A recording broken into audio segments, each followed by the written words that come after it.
नमस्कार, आप देख रहे हैं 4 PM और मैं हूं अभिषेक मिश्रा। देखिए, तेजस्वी यादव बदले बदले नजर आ रहे हैं।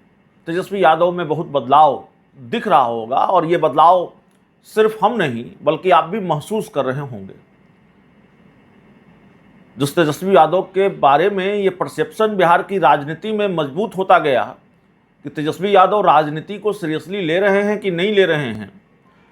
बिहार की राजनीति में उनकी जो साख है, बिहार की राजनीति में उनका जो रौब रुतबा है और बिहार की सियासत में उनकी जो भूमिका है नेता प्रतिपक्ष की,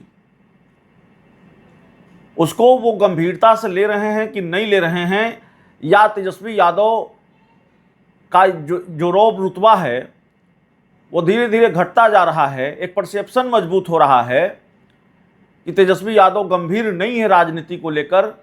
और फिर तेजस्वी यादव चुप क्यों हैं? क्यों तेजस्वी यादव बिहार विधानमंडल के मॉनसून सत्र के दौरान विदेश चले जाते हैं? क्यों तेजस्वी यादव चुनाव के आखिरी दिनों में, बांकीपुर उपचुनाव के आखिरी 2 दिन ही प्रचार करते हैं, पूरी ताकत नहीं लगाते हैं? ये सारे सवाल थे, लेकिन बहुत बदलाव दिख रहा है तेजस्वी यादव में। तेजस्वी यादव फुल फॉर्म में नजर आ रहे हैं। AK-47 के मामले में, सिवान का जो मामला था उसमें वो बिहार के DGP से मिले, बयानों में आक्रामकता दिख रही है, बहुत एक्टिव नजर आ रहे हैं। सत्ता पक्ष उनको ढूंढ रहा था कि भाई तेजस्वी यादव कहाँ हैं। तो तेजस्वी यादव जब लौटे हैं तो बहुत बदलाव देखने को मिल रहे हैं। और तेजस्वी यादव ने बांकीपुर में चुनाव, जो RJD की हार हुई, उसके बाद इतना बड़ा एक्शन लिया, पार्टी की सारी इकाइयों को भंग कर दिया। अब सवाल है कि कारण क्या है, किसका डर तेजस्वी यादव को है और तेजस्वी यादव में अचानक ये बदलाव क्यों आया? तो हम आपको बताते हैं क्यों आया। जो चर्चा चल रही है, देखिए सोशल मीडिया पर बहुत शोर शराबा होता है। सोशल मीडिया पर बहुत सारी चीज़ें चलती हैं, कई बार वो सही होती हैं, ज़्यादातर बार वो गलत होती हैं। लेकिन जब एक परसेप्शन सोशल मीडिया पर या ऐसे भी आपको लेकर बनने लगता है तो राजनेताओं को परसेप्शन बड़ा नुकसान पहुंचाता है। राजनीति में धारणाएं बड़ी महत्वपूर्ण होती हैं, वो नुकसान भी पहुंचाती हैं, फायदा भी पहुंचाती हैं। तो तेजस्वी यादव जब बिहार विधानमंडल के मानसून सत्र में शामिल नहीं हुए, और उनको शामिल होना था, वो नेता प्रतिपक्ष थे और शामिल नहीं हुए, तो फिर ये परसेप्शन बना कि भाई तेजस्वी यादव कितने गंभीर हैं, नेता प्रतिपक्ष हैं और बिहार विधानमंडल के मानसून सत्र से नदारत हैं। चलिए, मानसून सत्र में तो नहीं आए, बांकीपुर का उपचुनाव चल रहा था उसी समय, तो बांकीपुर के उपचुनाव में वो दिख जाते हैं। आखिरी 2 दिन उन्होंने प्रचार किया, तो जाहिर तौर पर एक परसेप्शन बनता गया कि तेजस्वी यादव कितने गंभीर हैं और विधानमंडल के मानसून सत्र को न सही, लेकिन बांकीपुर के चुनाव को वो कितनी गंभीरता से ले रहे हैं, यह भी सवाल है। हालांकि आखिरी 2 दिन उन्होंने प्रचार किया। तेजस्वी यादव में जो बदलाव दिखाया उसके 2 कारण बताए जाते हैं, राजनीति के जानकार मानते हैं, या एक चर्चा चल रही है कि तेजस्वी यादव को लेकर 2 परसेप्शन बना, और वाकई बना, 2 परसेप्शन बना और वाकई बना। इस तरह की चर्चाएं चल रही थी। एक परसेप्शन ये बना कि कहीं तेजस्वी यादव विदेश में ही बसने की तैयारी तो नहीं कर रहे हैं, कहीं राजनीति से दूर होने की तैयारी तो नहीं कर रहे हैं। मैं ये नहीं कह रहा हूं कि तेजस्वी यादव ऐसा ही कर रहे हैं, लेकिन ऐसी चर्चा चली। और उसके बाद ये परसेप्शन बना कि तेजस्वी यादव क्या भारतीय जनता पार्टी से डर गए हैं, या भारतीय जनता पार्टी या तेजस्वी यादव और तेजस्वी यादव के बीच कोई परोक्ष रूप से साठगांठ हो गई है। ये सारे सवाल, ये सारी जो बातें हैं वो सोशल मीडिया पर ऐसे भी चलती रहीं। लालू यादव बीजेपी से दोस्ती कभी नहीं करेंगे, लेकिन क्या तेजस्वी यादव ने कुछ समझौते किए हैं? अब इसका राजनीतिक नुकसान तो बहुत सारे हो रहे हैं। तेजस्वी यादव को लेकर एक परसेप्शन बना। RJD पर अगर बीजेपी से लोग नाराज थे बांकीपुर में और बीजेपी को हराने की जिद पर थे, तो RJD को विकल्प के रूप में नहीं देखा, प्रशांत किशोर को विकल्प के रूप में देखा। सहयोगी दल जो कांग्रेस है उसने भी बेरुखी दिखाई। सहयोगी दल के कई जो नेता हैं उन्होंने अपील की कि प्रशांत किशोर को वोट दीजिए। मतलब कांग्रेस की ऑफिशियल लाइन नहीं थी, लेकिन कांग्रेस ने ये मैसेज दिया कि आपको हमारी ज़रूरत नहीं है, तो जिनको हमारी ज़रूरत है हम उनकी मदद करेंगे। आकाश कुमार सिंह जो पूर्व प्रदेश अध्यक्ष और राज्यसभा सांसद अखिलेश प्रसाद सिंह के बेटे हैं, उन्होंने अपील की कि भाई प्रशांत किशोर को वोट दीजिए। निखिल कुमार पूर्व राज्यपाल और कांग्रेस के वरिष्ठ नेता, उनसे प्रशांत किशोर ने मुलाकात की। ऐसे कई और नेता। तो कांग्रेस ने बेरुखी दिखाई और कांग्रेस के प्रवक्ता आशीष नाथ तिवारी ने तो यहाँ तक कह दिया कि अब तो आरजेडी में ये चर्चा चल रही है कि क्या अमित शाह के साथ, क्या बीजेपी के साथ कोई साठगांठ है। तो सहयोगी दल आक्रामक हो गए। सत्ताधारी पार्टियों की बात छोड़िए, राजनीतिक विरोधियों की बात छोड़िए, जो सियासी सहयोगी हैं वो आक्रामक हो गए और वो निशाना साधने लगे।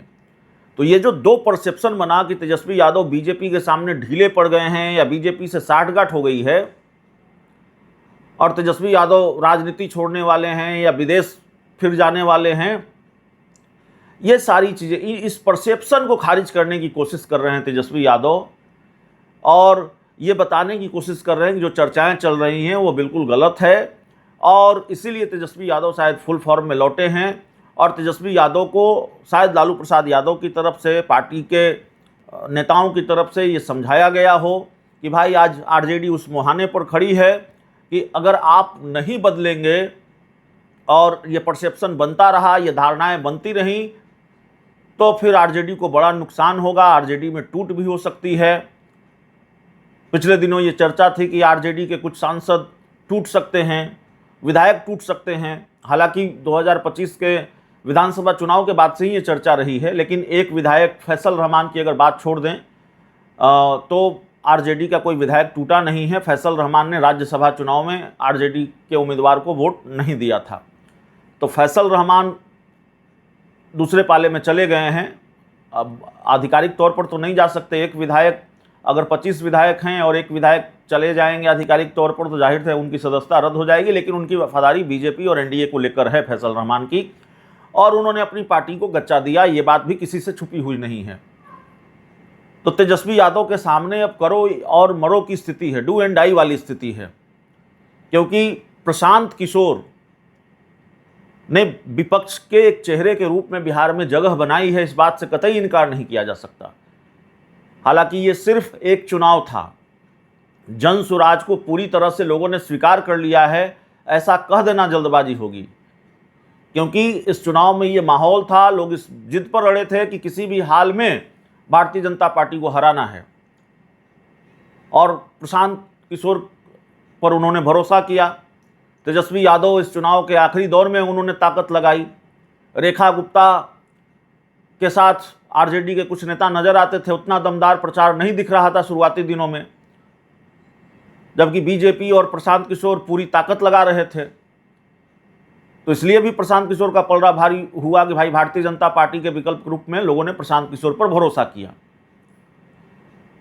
तो ये स्थिति परिस्थिति हर चुनाव में रहेगी, ऐसा नहीं है। और इस वक्त नाराजगी थी भारतीय जनता पार्टी को लेकर, बहुत लोग कहते हैं यूजीसी को लेकर भी, छात्र आंदोलन एक बड़ा मुद्दा रहा, नीट का पेपर लीक मुद्दा रहा, ये सारी चीज़ें रही। उम्मीदवार का चयन यह भी एक बड़ा मुद्दा रहा, और भीतर घात भी एक बड़ा फैक्टर रहा। भाजपा के साथ अपनों ने भी खेल किया। तो इन वजहों से प्रशांत किशोर की राह आसान हुई। तो खैर, तेजस्वी यादव जाहिर तौर पर फुल फॉर्म में नज़र आ रहे हैं, बहुत एक्टिव नज़र आ रहे हैं, जिसकी ज़रूरत महसूस की जा रही थी। आरजेडी के नेताओं की जो शिकायत थी, कई नेता उनको कैमरे पर सलाह देते थे, कुछ कैमरे के पीछे अपनी बात रखते थे। तो तेजस्वी यादव ने वापसी की है, फॉर्म में लौटे हैं। अब उनका फॉर्म कितना जारी रहता है, नहीं जारी रहता है, लेकिन तेजस्वी यादव अगर फॉर्म में लौटे हैं तो भारतीय जनता पार्टी के लिए ये एक और बुरी खबर है बांकीपुर की हार के बाद, क्योंकि विपक्ष में अब एक नहीं दो चेहरा है। तेजस्वी यादव भी अगर फॉर्म में हो तो तेजस्वी यादव भी बड़े आक्रामक विपक्ष के चेहरा हैं। जिस आक्रामक तरीके से वो लड़ते रहे हैं तो वो सबको मालूम है। खेला वगैरह करने में भी माहिर है। बिहार में कोई बड़ा खेला होगा ऐसा हम नहीं कर रहे हैं, लेकिन तेजस्वी यादव के पास राजनीतिक चतुराई है। लालू प्रसाद यादव के बेटे हैं, तो जाहिर तौर पर बताने की ज़रूरत नहीं है कि तेजस्वी यादव राजनीतिक रूप से कितने चतुर हैं, राजनीतिक रूप से कितने दक्ष हैं। कमी बस इस बात की महसूस की जा रही थी कि तेजस्वी यादव महत्वपूर्ण मौक़ों पर, विधानमंडल के सत्र के दौरान, चुनाव के दौरान बिहार में नहीं दिख रहे थे, जिसका फ़ायदा सत्ताधारी पार्टी उठा रही थी और आरजेडी के सामने एक बड़ी असहज स्थिति थी। आरजेडी के विधायकों से यह सवाल पूछा जाता, भाई नेता प्रतिपक्ष कहाँ हैं, तेजस्वी यादव कहाँ हैं, तो आरजेडी के नेता ठीक ठाक जवाब देने की स्थिति में नहीं होते, उनको सफाई देनी पड़ती थी। तो आरजेडी में ये बड़ा बदलाव आया है।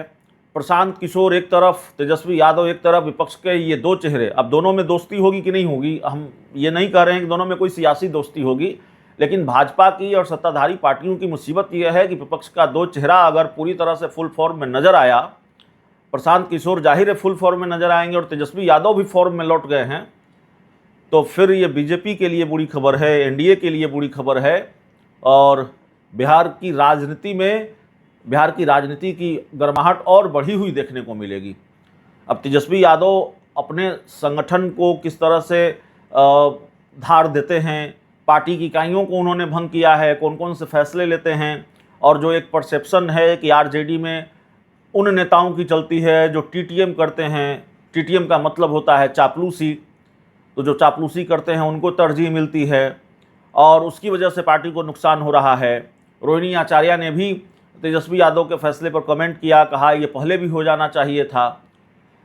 तो जो पुराने अनुभव रहे हैं जिसका नुकसान आरजेडी को हुआ है, उससे तेजस्वी यादव सबक लेते हैं कि नहीं लेते हैं, ये बड़ा सवाल है। सबक लेते हैं तो अच्छी बात है, और सबक नहीं लेते हैं फिर उन्हीं चेहरों को जगह मिलती है, तो फिर आरजेडी की सेहत को इससे नुकसान होगा। चलिए, इस रिपोर्ट में इतना ही। बहुत बहुत धन्यवाद।